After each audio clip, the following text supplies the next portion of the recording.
Hello and welcome to Focus 360। तो कैसे हैं आप सब दोस्तों। पिछले लेक्चर में हम लोगों ने पूरा किया था कोऑर्डिनेशन इन एनिमल्स और ह्यूमन बींग्स का पूरा नर्वस सिस्टम हम लोगों का कंप्लीट हो चुका है। तो अब आज का जो टॉपिक है उसमें हम समझने जा रहे हैं कोऑर्डिनेशन इन प्लांट्स। तो दोस्तों सबसे पहले मैं आप लोगों को ये बताना चाहूँगा कि आप लोग वीडियो जो है स्किप करके ना देखें। आप वीडियो जब तक पूरे वीडियो के थ्रू नहीं जाओगे आप लोगों का कॉन्सेप्ट क्लियर नहीं होगा, और अगर कॉन्सेप्ट क्लियर नहीं होगा तो आपको आंसर राइटिंग में प्रॉब्लम आ सकती है, क्योंकि बेसिक क्लियर होना बहुत ही ज़रूरी है। अगर आप बेसिक क्लियर नहीं रखोगे तो आपको एग्ज़ाम में तो जो लिखने में दिक्कत होंगे वो आएंगे ही, लेकिन अगर आपका बेसिक क्लियर नहीं होगा और आप 10th के बाद ऑप्ट करते हो बायोलॉजी तो आपको और भी दिक्कतें आ सकती है, क्योंकि अगर बेसिक क्लियर नहीं होगा तो एडवांस समझने में दिक्कतें आती ही हैं। इसलिए दोस्तों वीडियो बिना स्किप किए हुए पूरा वीडियो के थ्रू जाएं और अच्छे से समझने की कोशिश करें। मैं हर एक चीज़ को अच्छे से एक्सप्लेन करने का कोशिश कर रहा हूँ। ओके, तो अब हम लोग आगे चलते हैं। आज कोऑर्डिनेशन इन प्लांट का जो चैप्टर है हम लोग वो स्टार्ट करते हैं। ओके दोस्तों,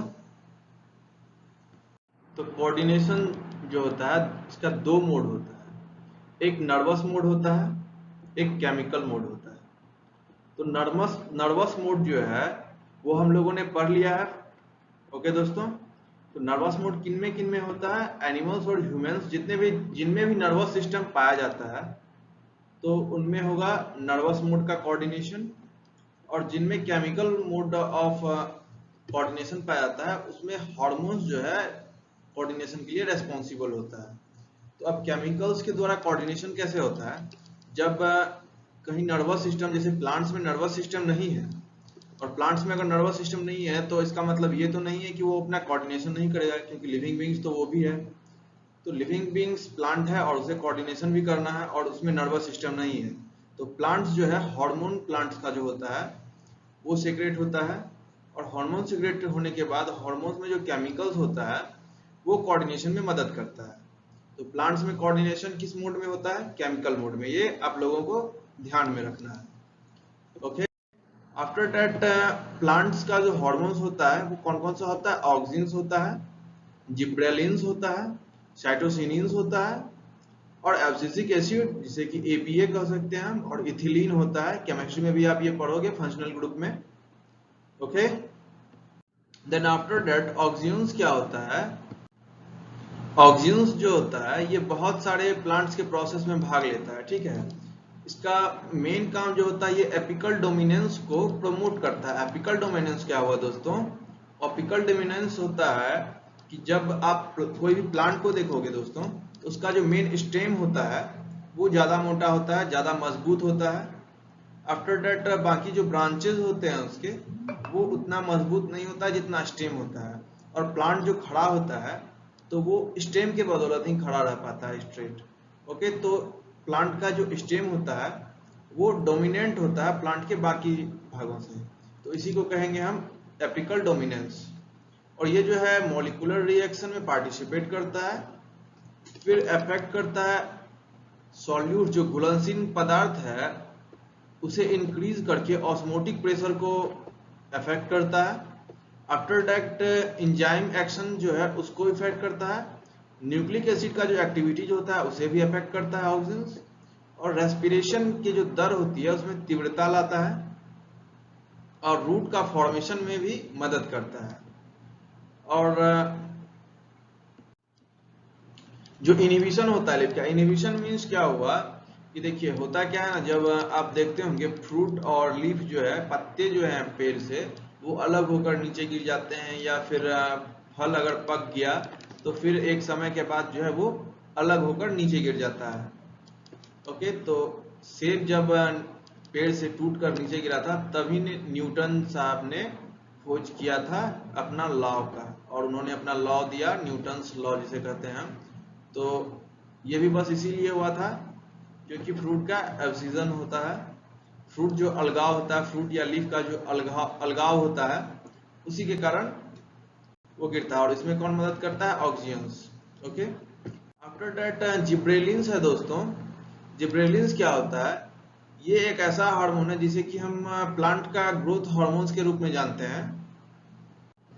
और ये जो है दोस्तों, ये second most important growth hormone है प्लांट का, ये भी ध्यान में रखिएगा। प्लांट के ग्रोथ के लिए जो है ये एक इंपॉर्टेंट हार्मोन है, तो इसका नाम आप याद रखिएगा, जिब्रेलिन्स। ओके, और इसका सबसे पहले जो आइडेंटिफिकेशन हुआ था दोस्तों, वो जापान में एक डिजीज पे स्टडी चल रहा था, जो कि राइस में एक डिजीज था, ठीक है, उसी में इसे आइडेंटिफाई किया गया था। और जो डिजीज था वो क्या था, the बकानल।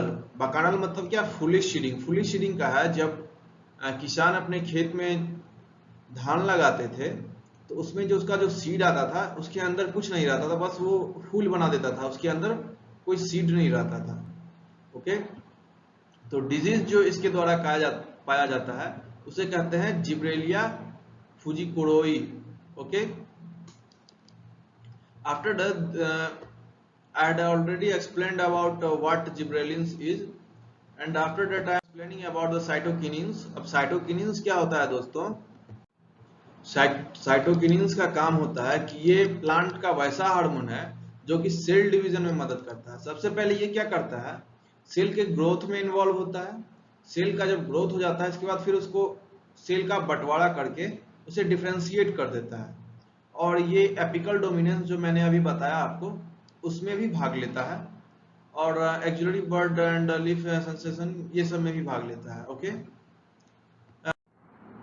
thereafter what abscisic acid does mean, ABA abscisic acid। तो दोस्तों एब्सिसिक एसिड जो है ग्रोथ इनहिबिटर हार्मोन्स होता है। प्लांट्स का ग्रोथ इनहिबिटर हार्मोन्स कौन सा है, एब्सिसिक एसिड। अगर आपको क्वेश्चन आए which hormones is known as the growth inhibitor hormones of plant, then you may opt abscisic acid। okay, it is synthesized within the stem। ये जो है स्टीम से, लीव्स से मतलब पत्तियों से, फल से, और जो सीड होता है उससे सिंथेसाइज किया जाता है इसे। और ये एक जिब्रेलिन एसिड का विरोधी के रूप में काम करता है। तो आपको ये भी क्वेश्चन आ सकता है कि which hormones act as an antagonist of gibberellic acid। तो आप यहाँ पर ऑप्ट कर सकते हो एब्सिसिक एसिड। तो इन सब टॉपिक से ज्यादातर आपको एमसीक्यू का क्वेश्चन बन सकता है, तो अच्छे से ध्यान में आप इन सबों को रखें। It is also referred as the stress hormones. ये इसे स्ट्रेस हॉर्मोन्स भी कहा जाता है, क्योंकि ये जो है प्लांट्स का जो अलग अलग प्रकार का स्ट्रेस होता है उसे सहन करने में मदद करता है। Okay, thereafter ethylene which is the last topic of plant hormones. तो इथिलीन का फंक्शन क्या होता है, ट्रांसवर्स ग्रोथ। ट्रांसवर्स ग्रोथ को सिमुलेट करने से होता है क्या है, स्टीम जो है थोड़ा सूजा हुआ लगता है। Okay, and fruit ripening. देखिए इथिलीन जो है एक रैपनिंग एजेंट की तरह काम करता है। तो इथिलीन से होता क्या है, जैसे सेब हो गया, बनाना हो गया, मैंगो हो गया, या नींबू वगैरह हो गया, तो उसे पकने में मदद करता है वो। और इथिलीन को जो है आर्टिफिशियल तरीके से भी हम फ्रूट को रिपनिंग करने में यूज करते हैं। जैसे कि आपने देखा होगा जब आम कच्चा भी रहता है उसे आर्टिफिशियल तरीके से पकाना होता है तो हम इथिलीन का यूज करते हैं। Okay, ethylene is used as an artificial ripening of this fruits. And thereafter apical dominance. Apical dominance क्या होता है दोस्तों, जो मैंने अभी थोड़ी देर पहले ही आपको बताया है, एपिकल डोमिनेंस का मतलब होता है स्टेम जो है उसका डोमिनेंस ज्यादा होता है, उसे ही कहते हैं apical dominance. Okay, ethylene inhibits the growth of lateral buds and thus cause apical dominance। okay, and root initiation। the function of ethylene is root initiation। मतलब अगर लो कंसंट्रेशन में रूट को इनिशिएट होने में थोड़ी दिक्कतें आती है तो इथिलीन एक्सेलरेट कर देता है, जिससे कि जो है रूट का इनिशिएशन स्टार्ट हो जाता है। ओके, आफ्टर एब्सीजन का मतलब होता है अलगाव दोस्तों। तो इथिलीन एक्सेलरेट करता है लीव्स, फ्लावर या फ्रूट्स वगैरह या सीड्स वगैरह को अपने जो पेड़ पौधा है उससे अलग होने में। जैसे अभी मैंने आप लोगों को बताया था न्यूटन का जो सेब गिरने वाला एग्जांपल था। ओके, आफ्टर दैट शेनेस्किन, जिसका मतलब होता है एक तरह से देखो तो बुढ़ापा हम उसे कह सकते हैं। अब ethylene is associated with the process of senescence, that means ageing of leaves and flower. आप देखते होगे जब कोई भी पत्ता या फ्लावर्स, मतलब जो फूल जो है, जब बहुत दिन हो जाता है, जब उसका एज बहुत हो जाता है, तो जनरली वो पत्ता जो है, जो लीफ है, वो येलो पड़ने लगता है धीरे धीरे, या फिर फूल जो है वो मुरझा जाता है, और मुरझा के धीरे धीरे सूखकर टूट जाता है। तो उसी को कहते हैं, ये जो फंक्शन होता है ये भी इथिलीन का ही होता है। और एक फंक्शन होता है ब्रेकिंग ऑफ डोरमेंसी, मतलब निष्क्रियता को तोड़ता है। अगर स्टोरेज हाउस जो है उसका, जहां वो कुछ भी स्टोर कर रहा है खाना वगैरह, उसमें कुछ भी निष्क्रियता आता है तो उसे वो ब्रेक करता है।